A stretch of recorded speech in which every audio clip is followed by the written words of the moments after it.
Eu queria falar sobre me ater bem ao tema que me foi passado, sobre as reflexões a respeito do caos. Nós vivemos dias de caos sanitário, econômico, político, e eu acredito que ele não se reduz a meras oportunidades da gente refletir a respeito, mas ele também não deixa de ser uma boa oportunidade para a gente refletir. Eu não posso dizer que é só uma oportunidade, porque muita gente sofre, muita gente teve familiares, sua própria vida ceifados, e o sofrimento, a dor e o caos não servem só para levar a gente a pensar. Tem toda uma narrativa nas escrituras, toda uma visão das coisas, da realidade, do mundo, que tem a Bíblia como seu ponto de partida, que sabe a origem do caos, a origem do mal, na queda do ser humano no pecado. Então tem razões e motivos e objetivos mais profundos, mas também são oportunidades da gente aprender. A Bíblia diz lá em Hebreus, no capítulo 5, no versículo 8, que Jesus aprendeu muito pelo que ele sofreu. Então isso fica de exemplo para a gente também, de conseguir enxergar na dor e no sofrimento, no caos, oportunidade para a gente aprender também. E em especial no nosso contexto, não falando apenas de caos de maneira geral, mas é claro, a gente, bem, só da reunião da garagem está sendo feita virtualmente, é porque tem alguma coisa que fugiu aos nossos controles, né? A forma abrupta como as nossas rotinas foram tiradas de nós em razão da pandemia, elas são oportunidades. É o que eu queria dizer aqui para a gente pensar um pouco sobre a fragilidade humana, como que as nossas construções humanas são frágeis, para usar uma expressão do Nietzsche, que é um título de um livro dele, Humano, Demasiado Humano, como que ficou evidente algo que foi justamente a nossa fragilidade, mas também a grandeza de Deus. Esse é o tema geral que eu queria falar com vocês. E a epidemia de sensações que acompanharam esse caos sanitário que a gente passou, o caos endêmico, encontra as suas raízes no sequestro de várias dimensões da nossa vida que estavam aparentemente estáveis. O que nos assustou e o que colocou as coisas numa espécie de ordem caótica foi justamente porque uma série de rotinas, de hábitos que estavam bem estabelecidos, as nossas aulas, os nossos cultos, os nossos relacionamentos, os nossos encontros, de uma hora para outra, de uma semana para outra, foram tirados de nós. E isso causou grande estrago e oportunidade da gente pensar que elas não eram tão estáveis assim.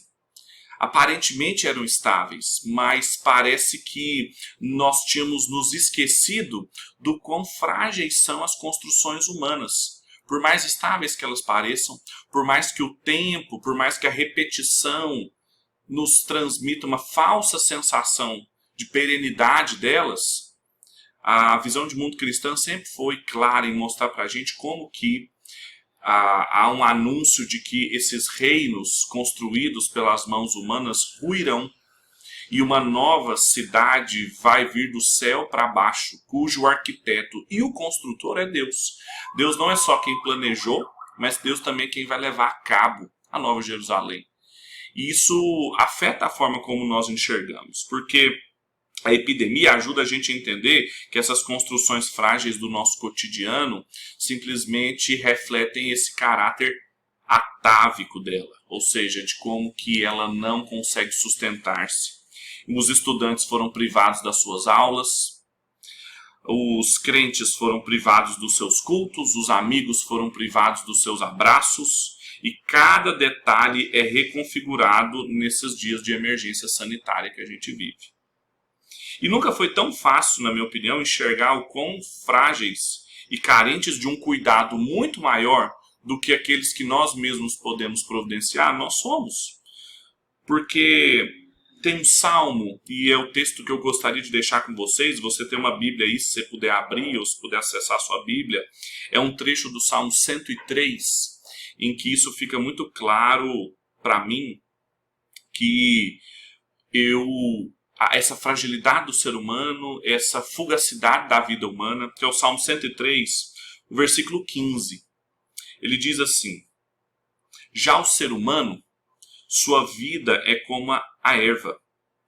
ele floresce como a flor do campo, e quando o vento passa, desaparece e ninguém mais sabe onde foi.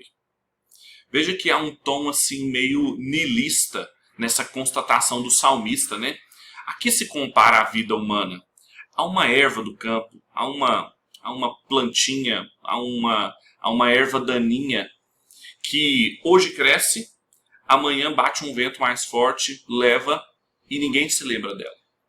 Isso aqui poderia dar base, sustentação para um olhar, como eu disse, niilista, né? Que é uma visão da realidade, vem da palavra russa nihil, que significa nada, ou seja, de que não existem valores, não existe nada perene diante do horizonte da experiência humana, que na verdade é sempre vazio, relativo, vaidade sobre vaidade, como diz o autor de Eclesiastes.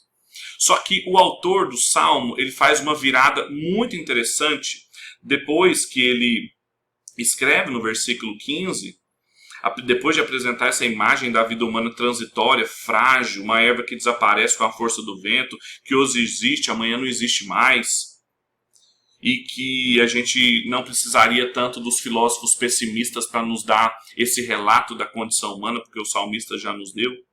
Agora, ele continua dizendo, e eu gosto muito dessa reviravolta que ele faz, ele diz, mas o amor do Senhor para com que o temem permanece para todo sempre, e a sua justiça para os filhos dos filhos, para aqueles que guardam a sua aliança e para que se lembrem de cumprir os seus preceitos.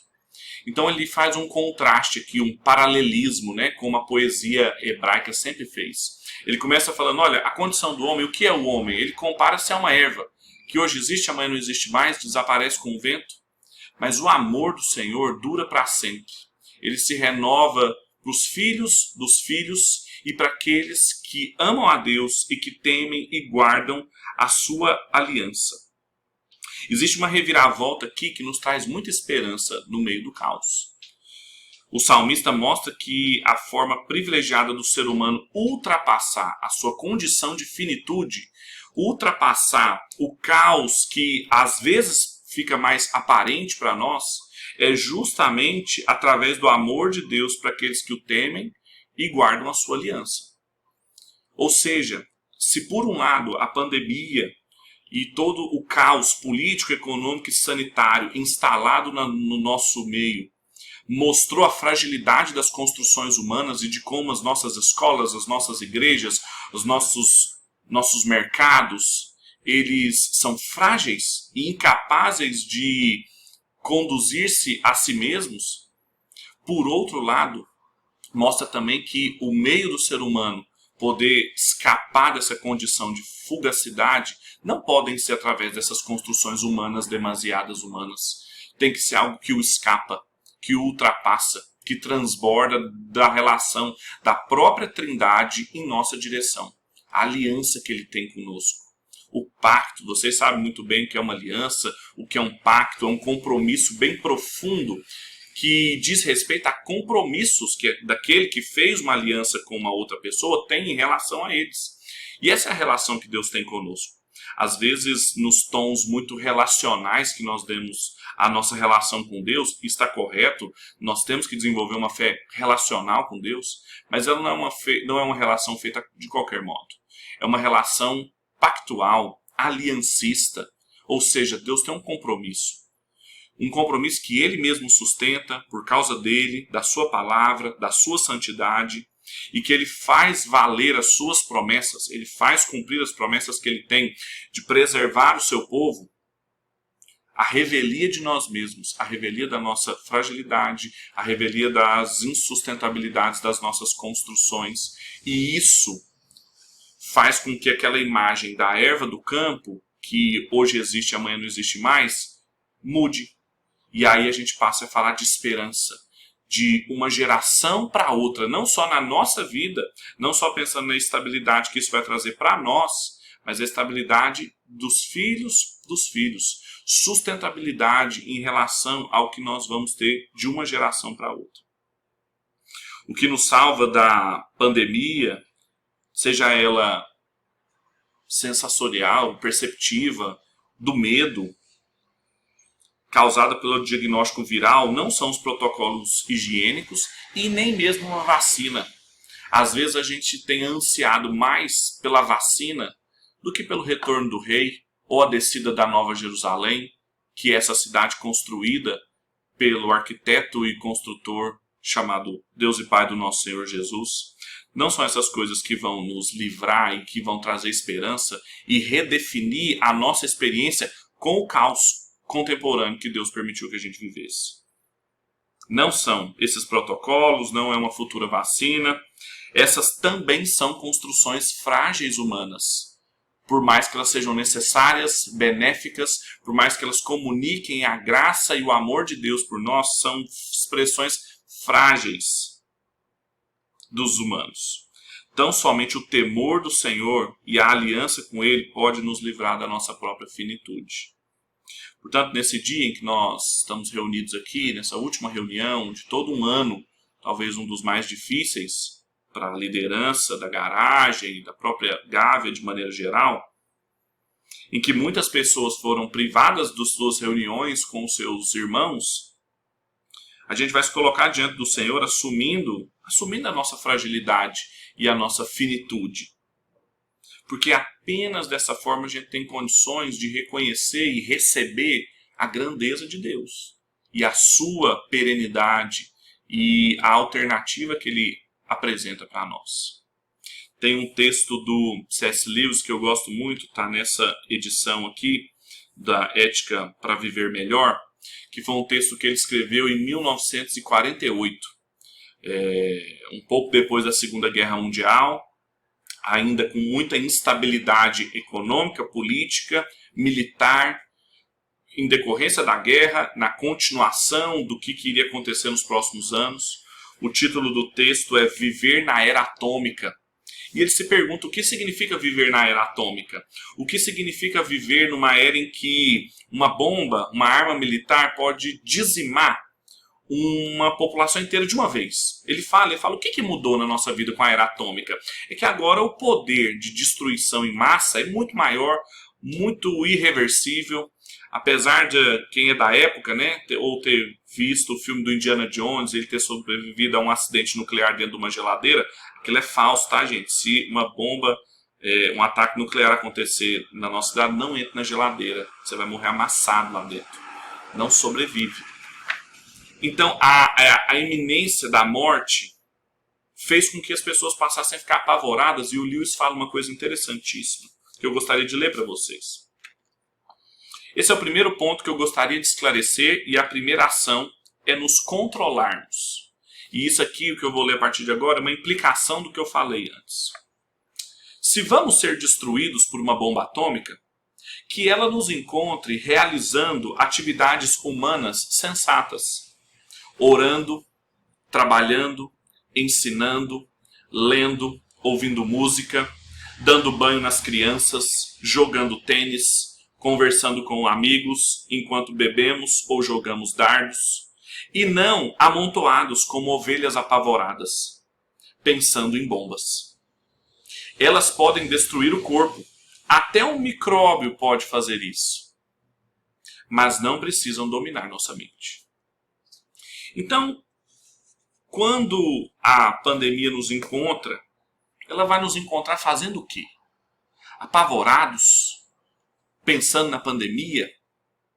Ou ela vai nos encontrar fazendo as coisas que são distintamente humanas, e aqui não tem o humanismo, mas a semelhança de Cristo que nos mostra como o ser humano deve ser, e a renovação da nossa imagem, como ela se dá em Cristo, fazendo aquilo que Ele orientou a fazermos.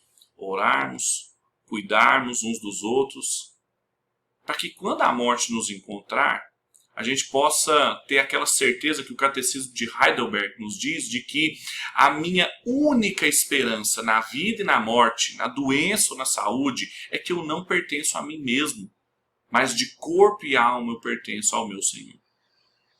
Isso muda tudo. Isso, tão somente isso, tem condições de nos tirar de um emaranhado de pessimismo e desespero, de cruzar a linha do desespero e nos recolocar de novo diante de um horizonte de esperança mas não de otimismo como quem ri de qualquer coisa, mas de quem sabe a quem teme e com quem está em relação, e que por isso, tanto nós quanto os nossos filhos viverão diante dele eternamente. Era isso que eu tinha para falar para vocês. A gente vai ter um tempo de conversa agora, eu sei, e eu queria ouvi-los. O que vocês acham? Se isso é uma percepção muito particular daqui ou que vocês estão vendo aí. Mas que isso fique claro. Eu acho que as lições do caos são duas. Elas mostram o quão frágeis são as construções humanas, por mais estáveis que elas pareçam, de um dia para o outro, negócios, igrejas e uma série de instituições e relações dissolveram no ar. E, ao mesmo tempo, apesar disso, a fidelidade do Senhor, as promessas do Senhor permaneceram. E não só permaneceram, como mostraram-se as únicas suficientes para nos trazer esperança. Eu posso orar de novo antes da gente conversar? Vamos orar.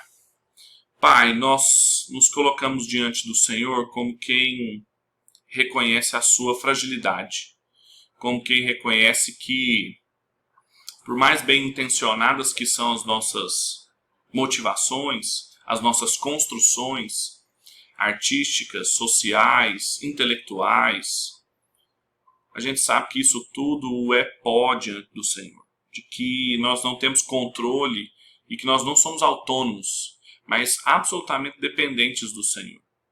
Nós somos como a erva do campo, que hoje está aqui e daqui a pouco desaparece. É só a aliança com o Senhor, é só o pacto que o Senhor fez conosco que nos permite ter vislumbres da eternidade e ter a eternidade como um horizonte possível na nossa vida. E nós te louvamos por isso. Eu te louvo porque essa certeza tem nos ajudado a caminhar até aqui. E eu te peço que o Senhor renove ela nos nossos corações, para que a gente possa continuar caminhando.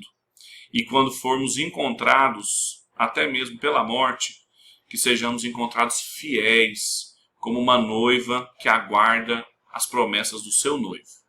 É o desejo do nosso coração, Pai. E a nossa oração também essa noite, para a glória do seu nome, em nome de Jesus. Amém.